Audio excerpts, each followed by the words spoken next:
So in today's video, we're actually going to be talking about Rush and his dedication to entry fragging, right? But there's also more to do with the entry fragging, okay? So we're actually going along the lines of how dedicated he is, but how complex do you end up playing around him? So we're going to actually think about the traded deaths in this instance, right? So at the top left, it will have the round number. We'll then see traded, and then it's yes or no, and then of course the tally. This is only the second half, bear in mind. So obviously in the first round, the pistol, we saw them just jump out of apartments, there was no trade, so this means that it's 0 for 1. So the main thing behind choosing this matchup at least was the fact that this was against VP, right? And stereotypically teams will average about 19 to 20% on the traded percentage, okay? So complexity as a team on the T side were 33%, which is, that's very, very good. On the CT side, they're 11, which means they did balance out to, about average. But Rush in particular, being the entry fragger, he actually had a 50% traded death statistic, which is incredible, right? He's your dedicated man, he charges in first every single time, and then ideally he gives you the information and you can then trade his death after he ideally gets the first kill. Against VP, he was doing that perfectly. Even in some instances like this, he actually gets a trade for one of his teammates instead, right?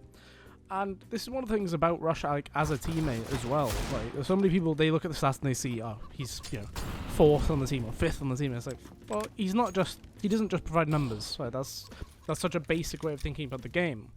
But it's more about what else does he bring? Like, what space does he give? Information, communication as well. There's a lot of things to go into this. So obviously in this video, we're going to go through every single one of the rounds where he does actually get killed and if there are trades available to it. But the main thing about this will be obviously the trade tally in the top left, right? So right now we're going to see him get traded once more. I did try and make sure that it was around 6 seconds or 7 seconds from his death to then the person who killed him dying, because I felt like that's about the range of time. Normally I think they use 5 seconds on HLTV and places like that. So if we then use this clip, for example, that one, I think that was about 5 or 6 seconds as well. I've said it was a trade because, ultimately the person didn't get away and they did essentially be able to get the straight up trade right there and then. But I know it's one of those things like in CS where it goes very overlooked, like players like Rush, for example, right? And I kind of just want to bring more light to it. Like, in this half, he did, when he went 10 for 11, not fantastic, of course. 77 ADR, 2 and 3 in entry frags as well, not ideal. But when you consider that a lot of these entry frag deaths, for example, are being traded anyway, it's actually quite good, really, because then on the T side, you will always take a 1-for-1 trade, because typically when your entry frag is charging in, you're going into the B-bomb, the certain Inferno, for example, right here, and then ideally you're able to then get the trade. It means that you're now in a 4v1 on the bomb site. This clip, we actually don't see him get traded at all, really, until about, I think it was about 15 seconds, really, because it was the player at NoobHubHQ that got the kill. So he actually went undetected for a long time, and if not for the whiff, he probably would have got another kill too.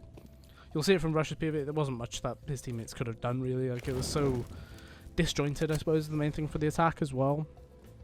But, I don't know, it's one of those things, right? I feel like there should be more love given to players like Rush, is the main thing about this.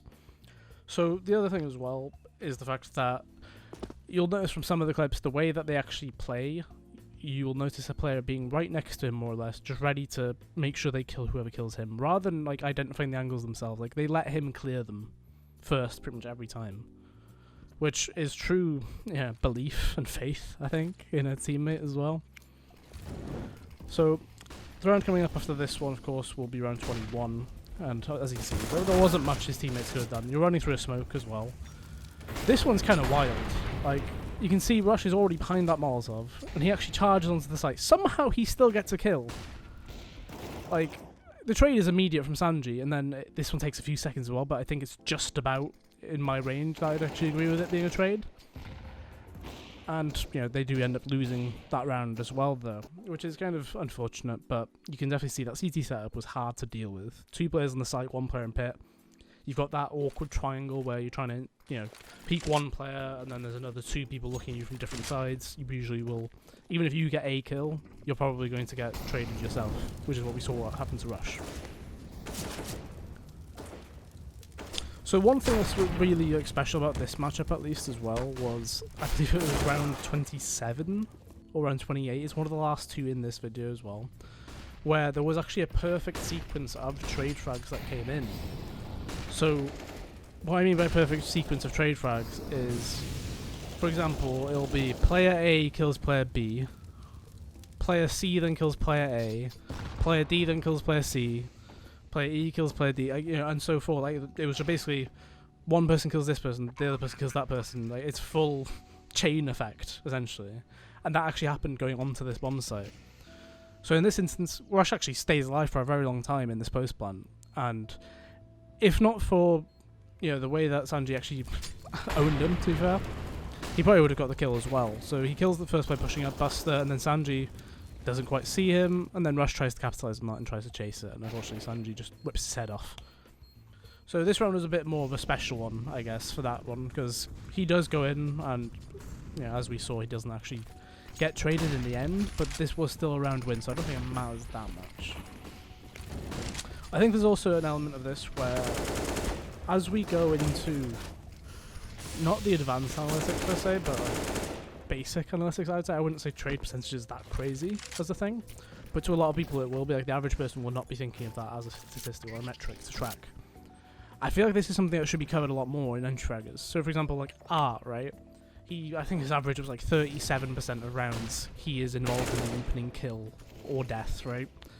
And that's an incredibly high percentage. Normally, yeah, if it's opening kill and death, there has to be an opening kill basically in every round, which means that it should be about 20% as an average. It isn't actually 20%, it's more like 19, 18%, because some rounds, you know, you will have probably one player on the team that is a dedicated entry fragger. But I would love to know more about like the specific player trade percentages. So for example, how often does he die first and then not get traded? Right? Like, how often does that happen? Because it must be quite high. So in this clip as well, there's another round where he doesn't actually get traded.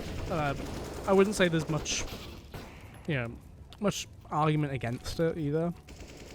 There's also worth considering, right? It's like, okay, traded as a full stop thing, yes or no. But then there's also traded and did somebody try and trade it is another story completely. So for example, in this one, Rush is going to peek CT, he'll get a kill, and he's then going to actually start peeking further up to try and get even more advantage. The trade wasn't even attempted here, so technically I wouldn't even say that that was like a...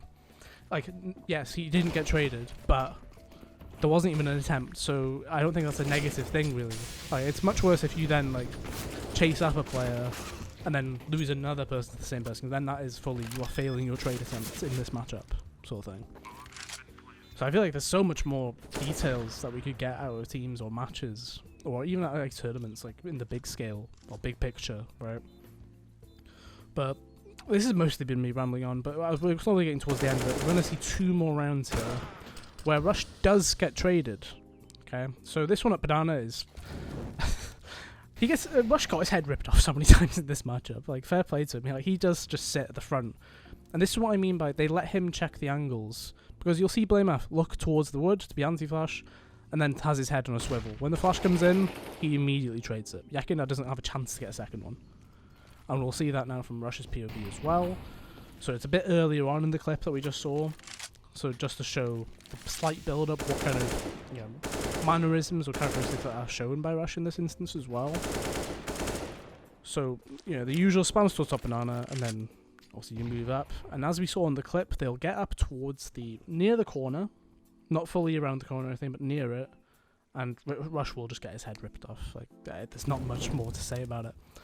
The next round is really going to be the one for me, though. Like I said, it's the sequential trading where we see perfect trading from the entire server. Probably one of the rare sites. If you had all 9 players technically do it, because you can't have 10, because the last player has to live, unless you get some sort of crazy martyrdom sequence or something like that. But watch the kill feed in this instance right here, because this is nuts. Like, this is something you won't see every day, never mind every week or anything like that.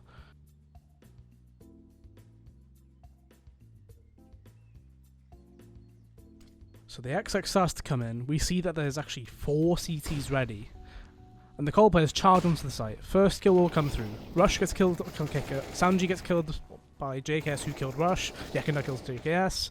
Config kills Yakina. Jame kills Config. Blamef kills Jame, and then that's it. That's all of the kills. It's absolutely crazy, and I actually love to see it.